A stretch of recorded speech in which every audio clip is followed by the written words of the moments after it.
અન્નપૂર્ણા રસોઈ ઘરમાં તમારું સ્વાગત છે। ચાલો આજે આપણે બનાવીશું મકાઈની ચાટ। એના માટે આપણે આ બે ડોડા મકાઈ આપણે સોલી દાણા કાઢી અને રાખેલી છે। હવે આપણે આને બાફી લઈશું। એના માટે આપણે પાણી ગરમ થવા મૂક્યું છે। 2 ગ્લાસ જેટલું આપણે પાણી મૂક્યું છે। પાણી ગરમ થઈ ગયું છે। હવે આપણે એમાં આ દાણા નાખી દઈશું મકાઈના।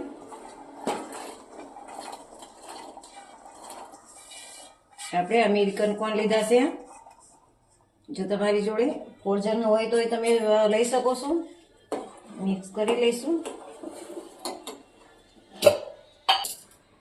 હવે આપણે આમાં થોડીક નાની ચમચી જેટલી ખાંડ નાખીશું, એટલે એનો સ્વાદ બહુ સરસ આવે છે। હવે આપણે એને 5 મિનિટ સુધી થવા દઈશું।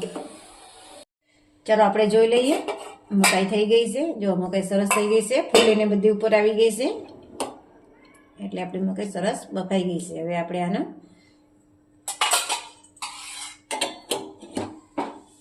ગળણીમાં ગળી લઈશું। આપણે આ રીતે મોટી ગળણી લેવાની છે, એમાં આપણે ગળી લઈશું। સરસ પાણી બધું નિતારી દીધું છે। હવે આપણે એક મોટા વાસણમાં લઈ લઈશું અને આ ગરમ ગરમ છે ત્યાં જ આપણે બટર નાખીશું અંદર અને મિક્સ કરી દઈશું। ચલો આપણે બટર સરસ ઓગળી ગયું છે, આનાથી શાઇનિંગ બહુ સરસ આવે છે। હવે આપણે એક મોટી ડુંગળી સમારેલી છે એકદમ ઝીણી, એ નાખીશું। હવે આપણે ટમેટું મોટું એક સમારેલું છે, એ નાખી દઈશું। હવે આપણે આ તીખું એક લાલ મરચું લીધું છે, લીલું મરચું લીધું છે, એ ઝીણું સમારેલું છે। આ મીડિયમ તીખું હતું એટલે મેં આખું લીધું છે, તમે તીખું ખાતા હોય એ પ્રમાણે જ નાખજો। હવે આપણે આ કેપ્સિકમ ઝીણું સમારીને લીધું છે, એ નાખીશું।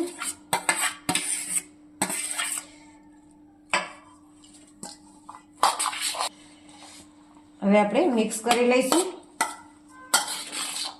હવે આપણે અડધી ચમચી ચાટ મસાલો નાખીશું। 1 ચમચી આપણે ટમેટો સોસ નાખવાનો છે।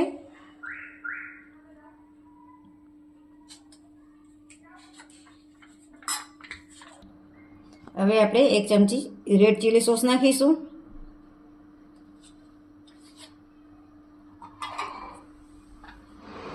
અને 2 ચમચી આપણે ગ્રીન ચટણી નાખીશું, કોથમીરની બનાવેલી છે।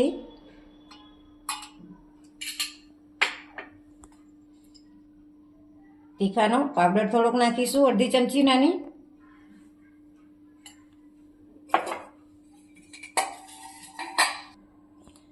સ્વાદ પ્રમાણે આપણે થોડુંક મીઠું નાખીશું અને હવે આપણે કોથમીર નાખીશું। હવે આપણે બધું મિક્સ કરી લઈશું।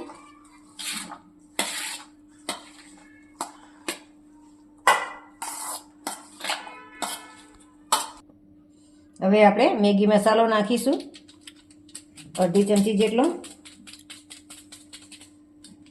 હવે આપણે મિક્સ કરી લઈશું।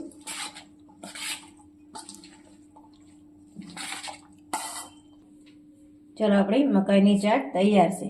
તો તમને આ રેસીપી વિડીયો ગમ્યો હોય તો લાઈક કરો, શેર કરો અને સબસ્ક્રાઈબ કરવાનું ભૂલતા નહીં।